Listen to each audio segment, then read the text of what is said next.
नमस्कार, मैं बीना कुमारी। राहुल गांधी सदन में बोले और हो हंगामा न हो, हल्ला गुल्ला न हो, यह तो विश्वास करने वाली बात ही नहीं है। राहुल गांधी जब भी बोलते हैं सत्ता के पक्ष में बैठे लोग हो हंगामा करते ही हैं। आज भी वही हुआ जिसका अंदेशा पहले से ही सभी को था। राहुल गांधी जैसे ही सदन में खड़े होते हैं बोलने के लिए, उनके निशाने पर सीधे सीधे गृह मंत्री होते हैं, क्योंकि जंतर मंतर पर जो हुआ वह देश और दुनिया किसी से भी छुपा हुआ नहीं था। राहुल गांधी गृह मंत्री से सवाल करना चाह रहे थे। गृह मंत्री सदन में उपस्थित नहीं थे। वह इसी पर पूछ रहे थे कि आखिर गृह मंत्री हैं कहाँ। जो भी हुआ, जो हमारे युवाओं के साथ हुआ, उसका पूरी जिम्मेवारी गृह मंत्री की थी।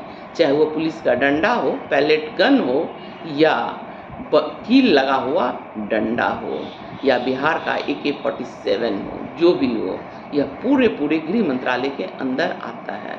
इस पर जब राहुल गांधी बोलते बोलते स्टूडेंट, इडियट और अंधभक्त पर आए कि सत्ता में बैठे लोगों को मिर्ची लग गई, वो तिलमिला गए।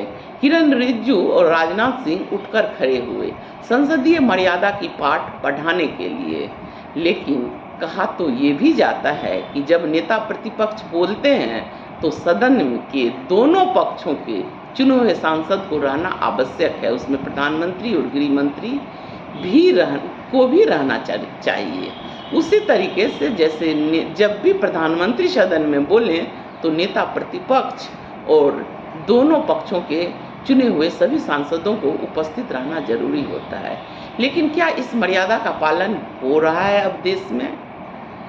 सत्ता में बैठे लोग, राहुल गांधी विपक्ष से संसदीय मर्यादा की बात करते हैं। उस समय संसदीय मर्यादा कहाँ चली गई थी जब एक धर्म के नाम पर सत्ता वाले एक मुस्लिम सांसद को क्या क्या न बोले।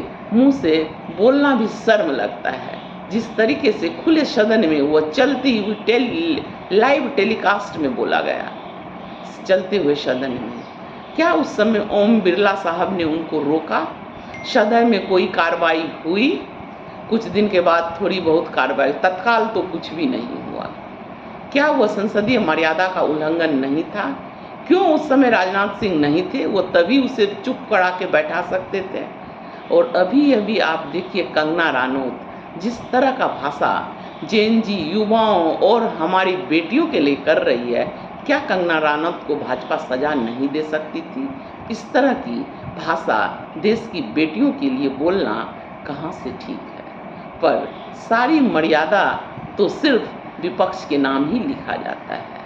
मर्यादा रखना बेहद जरूरी है, लेकिन दोनों तरफ से रखना जरूरी है। अगर राहुल गांधी कुछ गलत बोल रहे हैं तो वो भी गलत है, और पक्ष के लोग अगर बोलते हैं तो उसमें तो ओम बिरला साहब कुछ बोलते ही नहीं। आप एक बात और गौर कीजिएगा, जब सत्ता में बैठे सांसद कुछ भी सदन में बोलते हैं, ओम बिरला साहब का चेहरा खिला हुआ होता है, और जैसे ही विपक्ष की बारी आती है उनका चेहरा मुरझा जाता है।